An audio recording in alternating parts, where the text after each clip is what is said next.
It is time for another Galaxy of Heroes video, and today we are ranking the top 10 non-galactic legend squads in the game.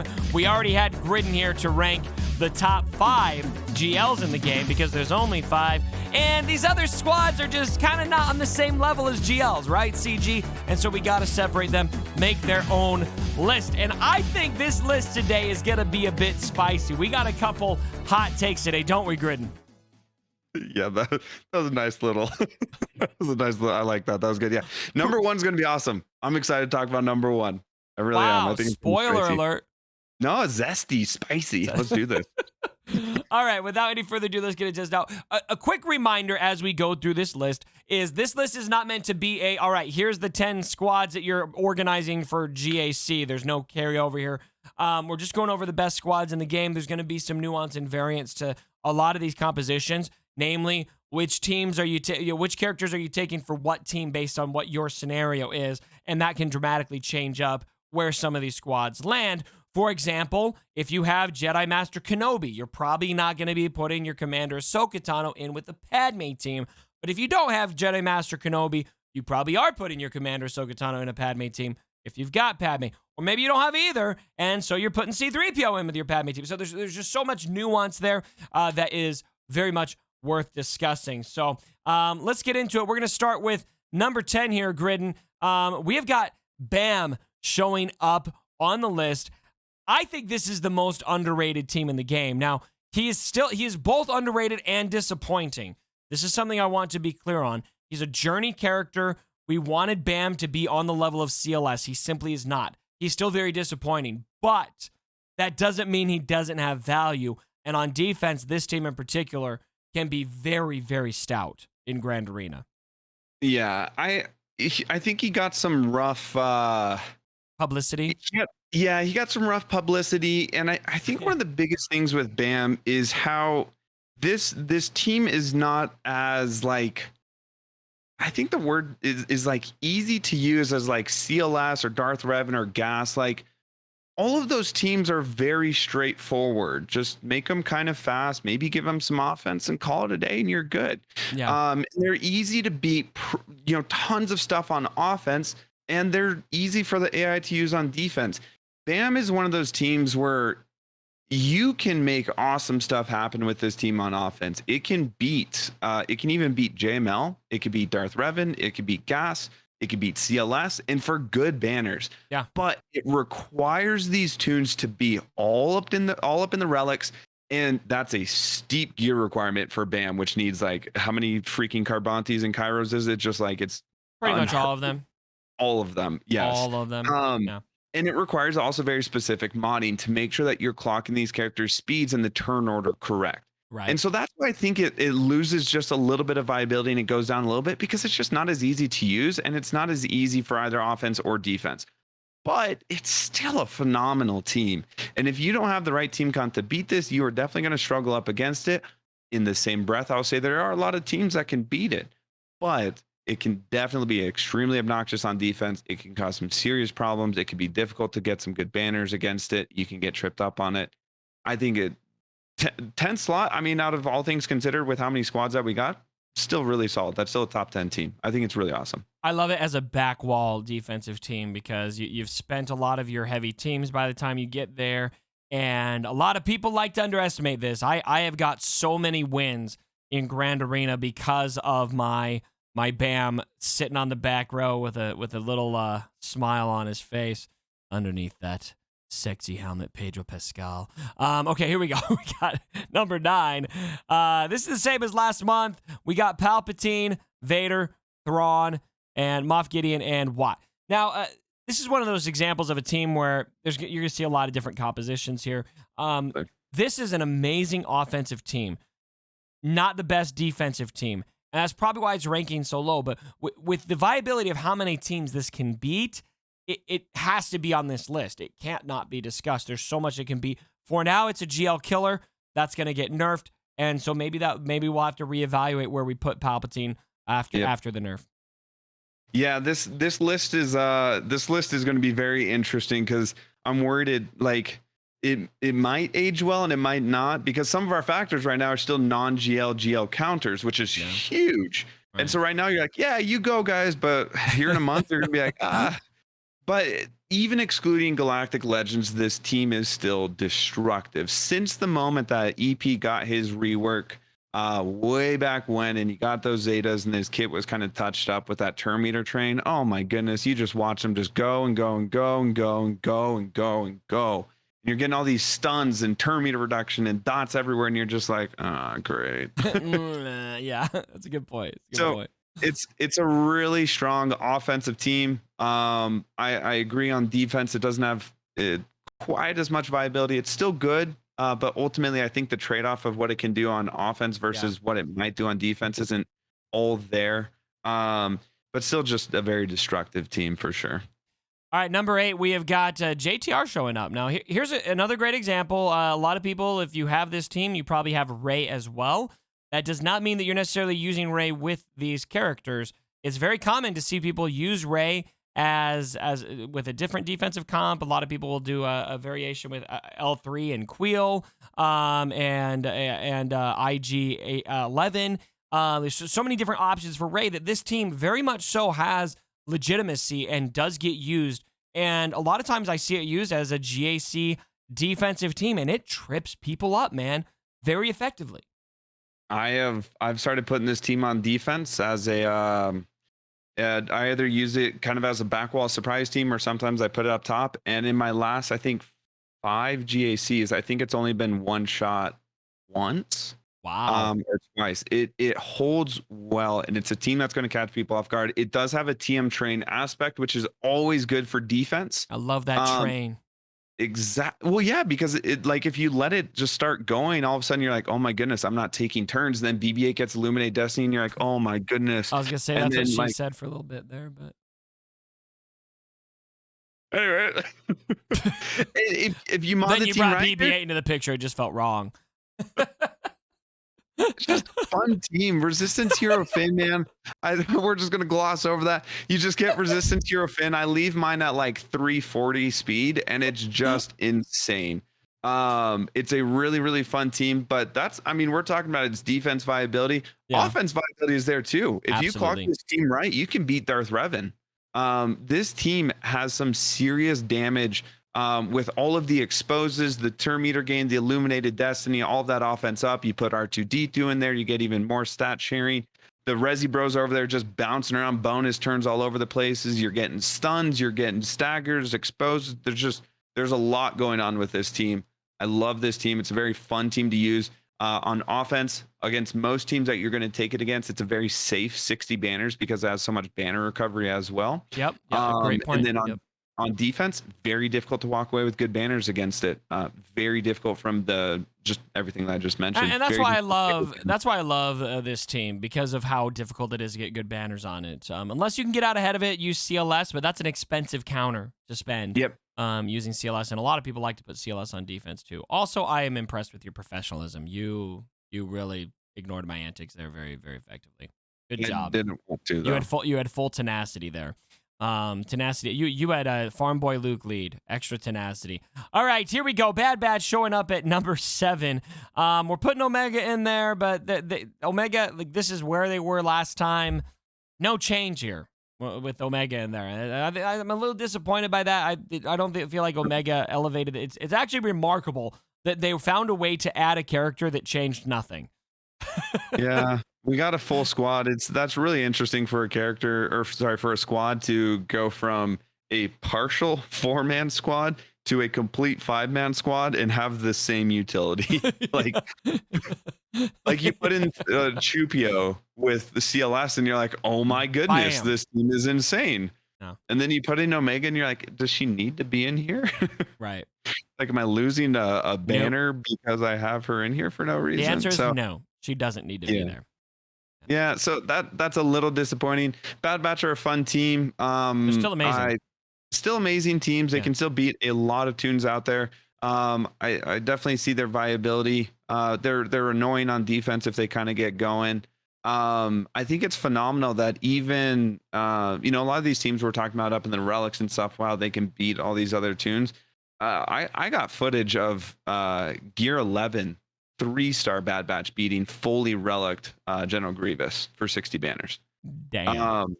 So they are a grievous just monster of a team. They will absolutely destroy him. And that's an extremely common defense team that normally makes you get 55 banners or so. And so Yep. I think they have a lot of viability, and they can also take out a lot of other teams on offense too. So very strong team. Omega in the same breath, we're kind of like, what is she doing there? Like, hey, I mean, she's there. It's still a good team.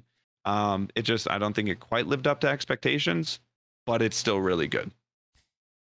Perfect summary. I have nothing to add. Number 6 is the Troopers. Now, there is a significant debate on whether or not Troopers are better than Bad Batch or vice versa.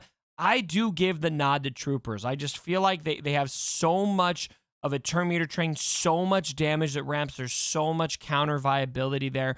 They can do basically everything the Bad Batch does, a little bit of give and take there.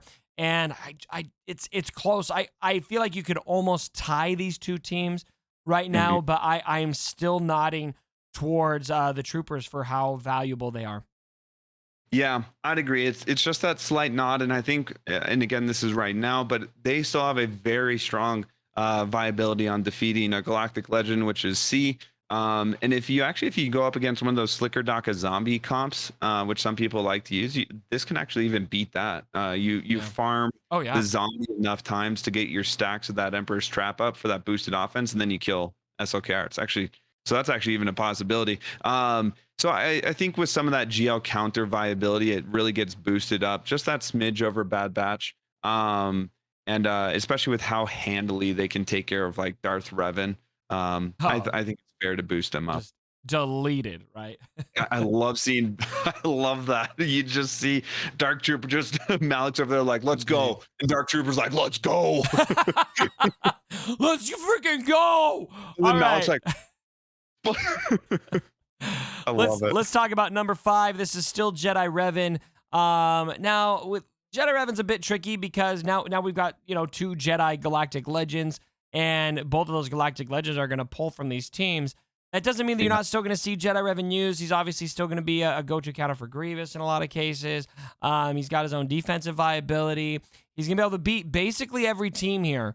Jedi Revan will be able to find ways to beat it. And so still a lot of viability here, but I'm almost borderline. I'm going to be honest. I'm kind of almost borderline at a point where I feel like the GLs have picked this team apart enough that this team is almost obsolete, but I'm still including it on the list.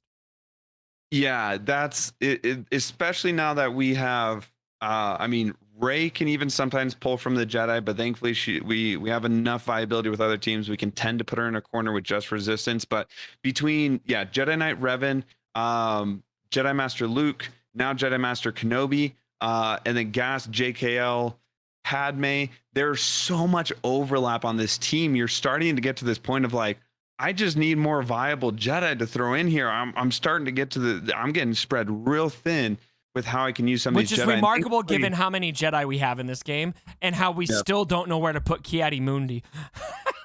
That poor guy. That poor Ki-Adi Mundi. Yeah, like there was such a glimmer of hope when JMK came out. You're like, yeah, Ki-Adi Mundi, I'll put him somewhere. And then Commander Tano's like, you thought.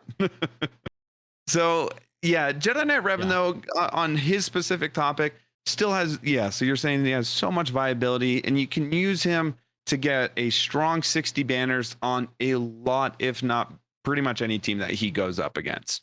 There's all the banner recovery in the world. You have turn meter swap, you have turn meter gain, you have protection recovery, you have health recovery, you have all the revives in the world with Jolie. I mean, how many times have you come down to a 1v5 of Jolie versus a full like Grievous squad, and then Jolie's like, and then you have your whole squad back, Yeah. So very strong team, both offensive and defensively. I think he has more offense viability, but still an extremely solid team. Since the day that he joined this game, that team has been strong. Very well said. And so we'll see how much longer we leave this team here. I think the team still gets a lot of use, especially in the early game. And so it's funny to call it what is it? Jedi Knight Revan, JKR. I'm getting lost in acronyms here. It's funny to call him early game now, but that's kind of where it is. All right, we got a tie here. Same as last time, Darth Revan and CLS are very much so tied, I would say, for how useful they are and how valuable they are in this game. Both incredible defensive teams. Sometimes I almost feel like CLS is a better defensive team. And Darth Revan can obviously beat so much. When you get the speeds right, going to be very tricky. Going to be able to have a counter viability for Jedi Master Luke. And so really just, I can't pick between these two who is better and who is more valuable. It's so close. Yeah. Which I think is really awesome. We were talking about how one character can really change a team, and that was Chupio for this. Chupio, that combination there, R2D2 I think was the one that kind of slotted in there. 3PO has been a pretty strong unit in that team for a while, but yeah, you put in Chupio and things just went crazy with that team. They can beat so many strong teams out there. They're going to beat the Gasses. They're going to beat Padme. They can beat any other team. They can beat Darth Revan, but it gets really dicey. They can beat even some JML comps. Basti JML, you can use CLS to beat that. It has that viability to even challenge some of those Galactic Legends in GAC. Depending on some of the stuff that you got in Conquest, I actually used my CLS to beat all of the Galactic Legends in Conquest, or all the sector bosses in Conquest, which was fun. Yeah, that can happen. The team's crazy. It's a really strong team. It is so difficult to get good banners against it on defense. We had talked in a previous video that C can solo it, but outside of that, even for Galactic Legends, you might struggle to get full banners, and any non-GL team is really going to struggle to get full banners against it. So very, very strong defense viability and extremely strong offense viability. And then Darth Revan's the same way. You got some GLs that you can beat with it. It's so fast. It has a lot of AoE damage, a lot of just speed and raw damage. That's going to be difficult to get good banners against it. It's another one of those teams that just, I mean, you throw it on defense and it's safe to say you're going to get some good banners or possibly a hold with it. So I totally agree. Those two teams are just neck and neck, and almost for different reasons, but still some similar reasons for sure. You want both of them, is the moral of the story. Absolutely. So I want to call out, oops, I just covered you up. Here we go. We want this over here. Here is last month's list. And oops, that's the wrong, let's see, here we go. This is the list I'm looking at right here. This is last month's list. And we had Jedi Knight Luke here with Ki-Adi-Mundi, Hoda, Shock, and Old Ben in at number 2 and Gas at number 1. We actually did decide this month that we are going to take Jedi Knight Luke off the list completely because this team is just so infrequently used. It doesn't feel like a team that is really that... I don't see it as a team that is super worth calling out, if that makes sense. I lost my webcam here. Oh, there we are. My bad. So anyway, so here are the top 2 then. You want to say anything about that actually before we get into that? Anything about taking Jedi Knight Luke off the list that you want to call out as why we did that? Yeah, I think it's so. All thoughts considered with JKL, if you're in a position, because I know some people who like they don't have gas, they don't have Sith Empire or any of that, but they have Luke, and maybe that's they're going for JML first. I know some people who are like that. And if you're going against somebody who's going to struggle with Jedi Knight Luke, this isn't to say he doesn't have defense viability. Right. If you do a Jedi Knight Luke lead and you get like a 340 Shock T or Hermit Yoda in there, the team's going to be really rough. Like that's going to be a tough team to beat. And I've personally have struggled with some people who just do a pure Jedi Knight Luke lead with other Jedi, no GLs or anything like that, and it can be difficult. But he is so tied to Jedi Master Luke, and we rarely see him on defense. It's hard to, I agree, it's hard to rank him in this list sometimes because in practice, it's just the characters get taken by other teams. They get taken by other teams. Exactly. But again, just for anybody who might be like, but Luke is so good, he is. Just a lot of times you're going to see him either in an attacker role on a team and not necessarily in a lead position. And this isn't to say he's a bad team to put on defense. It's just the reality is the majority of time he is going to be with a different squad somewhere else, probably with JML. It's just the practicality, the reality of what tends to happen. All right, so let's talk about 1 and 2. I think you saw a sneak peek at what we almost did. We almost had Gas ranked first, but we are putting Gas down after extensive debate. We did decide that Gas is the number 2 best team in the game outside of GLs, and it is Padme with Commander Ahsoka Tano in first place. This is a spicy take, and we sat here, we debated this for a long time, and we consulted other people, and ultimately, this is what we feel best about putting here. Now, my defense of this is just how much this team is able to beat. Padme with Cat is a galactic legend killer for now. And so obviously things might change with the nerfs and everything. The Padme team in particular isn't getting nerfed. The GLs are getting shored up, and so that could change. But we're seeing her beat SWGoH teams. We're seeing her beat Rey teams. We're just not seeing the same kind of offense viability out of Gas. The Padme team can wreck Gas, especially with Cat being able to just one-shot Gas. Forget about the kneel down. So I really do feel, it feels weird, but I really do feel like Padme with Cat is elevated as the number 1 best non-GL team in the game right now. Yeah, it's it is a very, very specific point that this is with Commander Tano. If you drop Commander Tano and you put in, let's say 3PO, that's a very common one. We've spoken about that team. If you were to put any other 5th unit in there, I would put Padme probably still in the top 10. I might bump one of the other teams out of there. Like 8, 9, 10, though. Like it's a pretty steep drop. Exactly. Yeah. So very specific. This is because of Commander Tano. Commander Tano is bringing in that bonus 50% health and that 50% offense, as well as crit damage, defense, blah, blah, blah, blah, blah. That insta-kill is just going to be insane. The GL counter viability should maintain. That's one of the biggest points. Like, to find any non-GL team that will beat a GL now is huge. And so the fact that now Padme with Commander Tano can beat, for sure, we know SLKR and Rey. That's already huge. Yeah, that already makes you kind of think like, okay, maybe I might start keeping Padme for offense again, because it gives me non-GL counter. I think that aspect alone is going to change this, that's going to maintain this team in that top position for a minute, unless they decide to change something with it. So I'd agree. Gas is getting he's getting the nerf from a GL counter perspective, because he's not going to be able to beat the GL. I'm glad you're calling this out. Yep. I know where you're going with this. But he's getting a buff as an actual just non-GL tune, and against other teams, he's going to be getting up twice as fast. He's going to be having that triple defense penetration. He's taking his blue pill, man. He's getting up twice as fast. He's getting he has I need to go on vacation.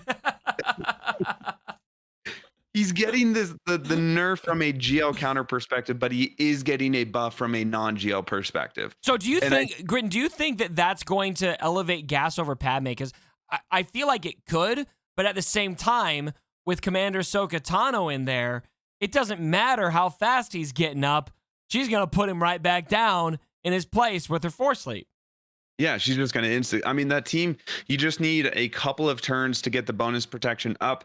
Then you're obviously going to change or convert that into Courage, drop General Skywalker, and then you should have an insta-kill ready by the time that he gets up, and then just delete him, and then you should be fine. Yeah, so I think even with this buff, maybe Gas we'll have to see what it looks like in practice. We're just hypothesizing right now. But I could see Padme still being better. I think so. That bonus protection is going to keep him from being able to crit, which means he won't increase the cooldown. So you can't even like keep Commander Tano in check from the Force Leap, because you probably won't be able to crit her and increase her cooldown. So, but then again, that's kind of talking about it from the 1v1 match standpoint. Maybe the all-around viability would elevate. I don't know. Yeah. So I think these two are going to be neck and neck for a while. But I think all things considered, I think Padme is still going to creep out ahead of General Skywalker. But we are talking, like, even though I'm talking about some stuff here in the future, this list is about what's going on right now. In these team comps, it'll be interesting to see how this ages after all these nerfs and updates and whatnot, and see what happens after all these changes with their kits. It's going to be very interesting to see how the viability of General Skywalker is going to change, if at all. as a just pure 501st team? Is he actually going to get boosted up? I mean, triple defense penetration is going to be pretty huge for that 501st team. Yeah. Standing up twice as fast is going to be that's going to be real difficult. I think his defense viability is going to go up quite a bit.